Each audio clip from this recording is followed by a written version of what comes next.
The idea behind this collection of music is that it takes us through a year at King's, through the main feast of the church, in fact.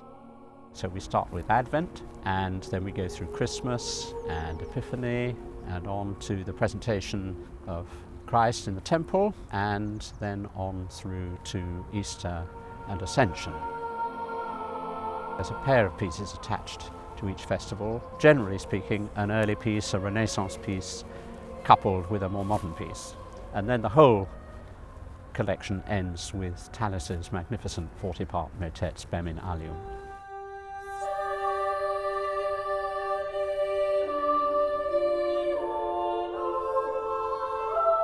So for Christmas we have the magnificent double choir motet by Palestrina, Hodie Christus Natus Est.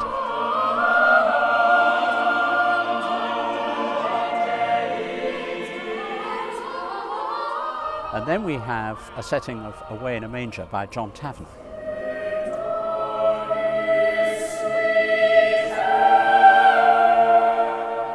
I think it's rather a brave thing for a composer to set words which are so well known in another version, but I think he's done it magnificently. For Easter, we sing a really bouncy Renaissance motet by Peter Phillips called Surgens Jesus.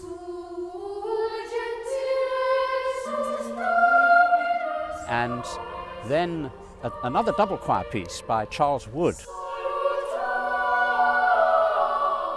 For the Lent period, we've chosen the famous Miserere by Allegri, and we paired that with the wonderful Agnus Dei of Samuel Barber. Of course, this piece is best known in the original version for strings, the Adagio. This is a wonderful arrangement for voices and uses the words Agnus Dei from the Mass. And I think the slow-moving harmonies, the rich texture, suit the chapel especially well. It's a very moving piece.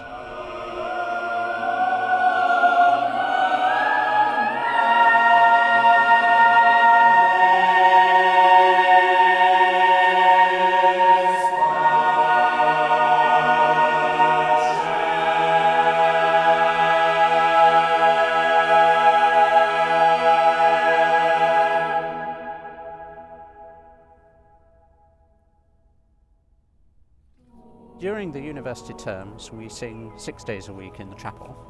So a typical day would begin with the choristers rehearsing at school at about 8:15 for just under an hour.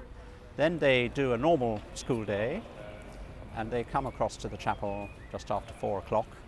And at that point, the choral scholars, who will have been doing lectures and writing essays and so on, join them as well in the chapel for a full rehearsal before we sing our daily evensong at 5:30. So it is actually a busy and demanding life for them, but stimulating.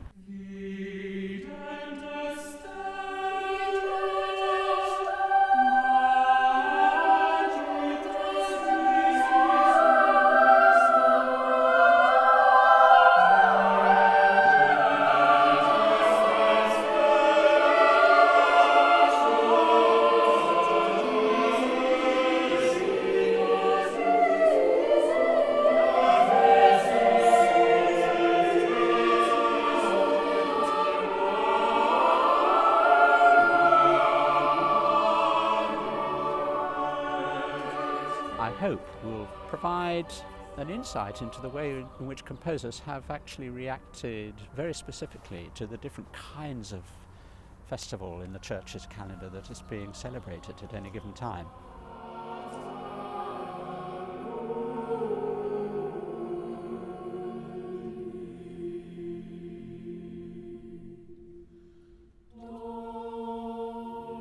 There's no doubt that King's College Chapel is one of Cambridge's most important and indeed famous buildings.